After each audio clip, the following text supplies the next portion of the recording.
Thank you, Lieutenant. Today's an absolute tragic day for the city of Charlotte and for the profession of law enforcement. Today we lost some heroes that are out to just simply trying to keep our community safe. I'm going to try to go through a series of events of how this all occurred and played out, and then tell you a little bit more about the injuries and the things that we had to endure today as a profession and as a city. Now listen closely. So about 1:30 p.m. this afternoon, the U.S. Marshals Fugitives Task Force went to the 5000 block of Galway Avenue in an attempt to serve a warrant on an individual for possession of firearm by a convicted felon. When they approached that individual, they were met with gunfire. Officers returned gunfire and struck the victim, who was later pronounced deceased in the front yard of the residence. As officers approached that individual, they then received additional gunfire from inside of the residence. So after a long standoff, we were able to clear this residence and confirm that there were 2 additional people inside. They were both brought to the police station as persons of interest, and we're trying to determine now what exactly occurred inside of the residence. Tragically, there were 3 members of the U.S. Marshals Task Force who were pronounced deceased, and there were 4 CMPD officers shot, one being in critical condition who is now in the hospital fighting for his life. A total of 8 law enforcement officers were shot by the suspects in this house.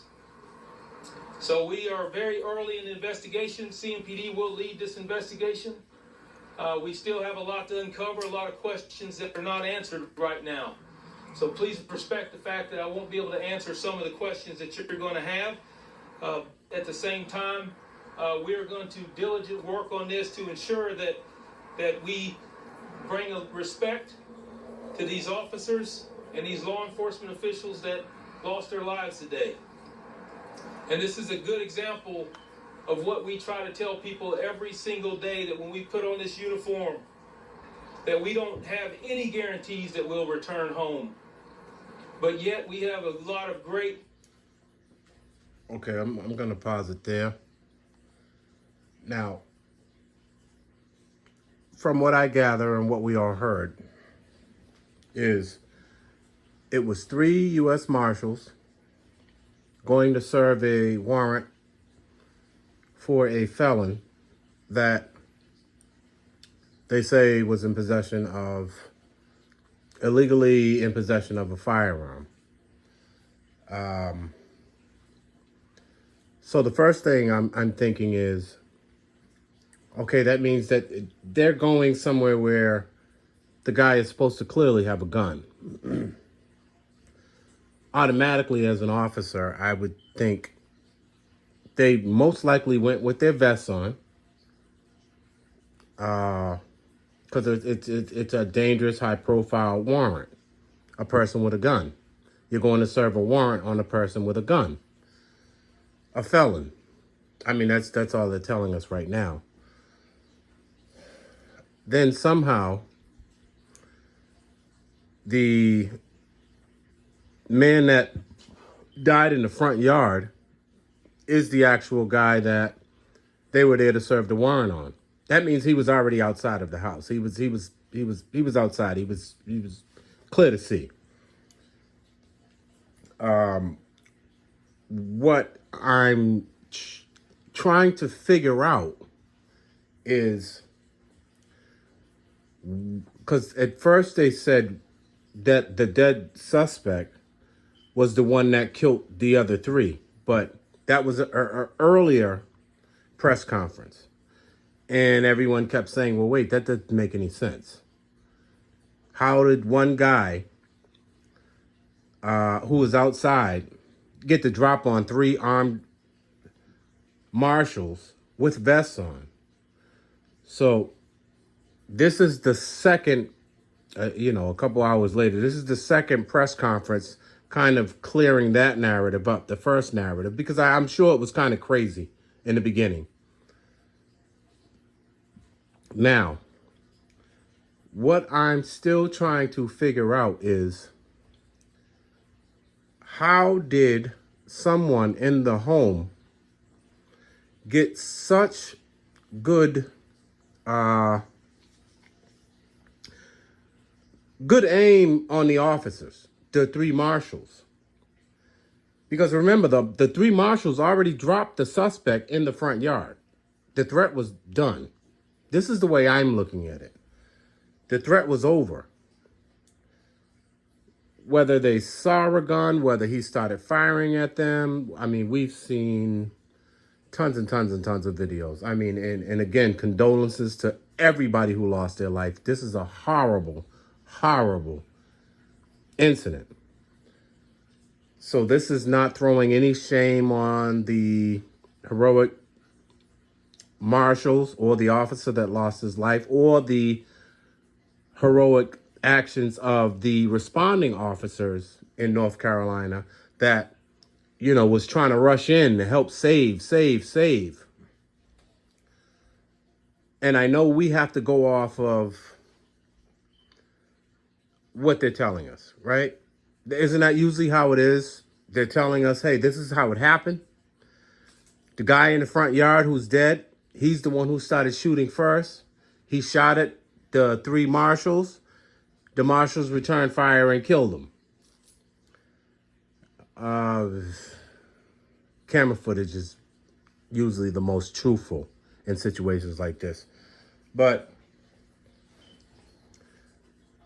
the way I'm logically thinking of this, thinking of the way police officers react when they're shot at or when there's a threat, if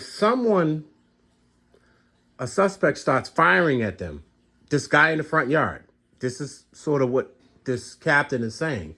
The guy in the front yard started firing at them as they were approaching him, and basically they returned fire and they killed him. Okay, all right. But remember the part where he said, as they approached the suspect, he's already down. The threat is already down. Why they approached him, or why they felt comfortable enough to approach a body, a threat that's laying down. Maybe they were looking for the gun that fired at them. Maybe, I mean, I just don't know. I just know they were all three alive when they approached the dead guy, that was the dead suspect that was on the ground. You know, maybe to check his vitals, maybe to see if there was a gun near his body. I don't know. We know how quick these things unfold. I always kept wondering since the very beginning is, how did three armed, vested up marshals die the way they did? Like, was this shooter a superhuman? I just don't understand, because when you're shot at as a police officer in anything, the first thing you do is you return fire, but you also are running for cover. You're running to get behind the car. You're running, but you understand what I'm saying? You're spread out. These officers, I guess, felt there was no more threat because they had just killed the man, right? In the yard, the guy that they were looking for. Maybe he had a gun in his waist. Maybe he did pull a gun and shoot at them.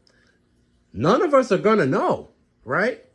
Because all we know is what they tell us, especially with officer-involved shootings. And this is not to take away that there are still 4 dead officers, 3 U.S. Marshals, and 1, which they're going to say later. This is an earlier video. Later, the officer, there was another officer that lost his life. You know, he succumbed in the hospital to his injuries. Right now, he's saying that that officer was fighting for his life, but he tragically is gone. So in my brain, I'm thinking, they said that they got a 17-year-old out of the house. and a woman out of the house. They didn't say who the woman is. They didn't say who the 17-year-old kid is. A juvenile, as they call it, but they're not naming him. And that was 3 hours later after, the craziness. So follow me and let me know if you agree. I'm thinking something drastically wrong happened. Whether it's on their approach to the suspect who was in the front yard that they were after with the warrant, and they shot the man and killed him. Then the people in the home, whether it's the kid, whether it's the wife, we just don't know because they're not giving out any information. They saw their dead father, dead husband, dead boyfriend, whoever the dead suspect is, laid out in that front yard. Just got killed by 3 marshals to them. And this is just my theory. Right? And they went ham on the 3 marshals that were standing around the dead suspect. Bam. Those 3 go down. Now there's a citywide bulletin. There's a statewide bulletin. Officers down. You already know. Everybody goes in. Balls to the wall. Flying. Now here's the first patrol car that pulls up. They're jumping out. They're trying to help the marshals that are laid out. They don't know what the hell's going on. They're thinking that these 3 officers that are laying somewhere in the vicinity of the suspect got shot up by the suspect. So they're just rushing in to, maybe pull them away, ask, looking for entry and exit wounds, just trying to see who's really hurt that bad. And then whoever that person is in that house starts letting them have it again. Right? Loses their shit. Now they're hurt. Now they're shot up. Now more officers are rushing in to help them, to get everybody out of harm's way, and they're getting shot up. So the threat actually wasn't just the guy laying on the ground. The threat was actually in the house because they probably just seen their dad get killed or their husband get killed. I mean, it's just my theory, but here's how these things unfold. So we're going to rewind it and we're going to hear what he says again. Listen to when he says, the officers came and walked over to the guy after he was down. And then that's when somebody from the house opened fire, right? They're opening fire because whoever is laid out in that front yard meant something to them. Let's check it. Turned gunfire and struck the victim, who was later pronounced deceased in the front yard of the residence. As officers approached that individual, they then received additional gunfire from inside of the residence. So after a long standoff, we were able to clear this residence and confirm that there were 2 additional people inside.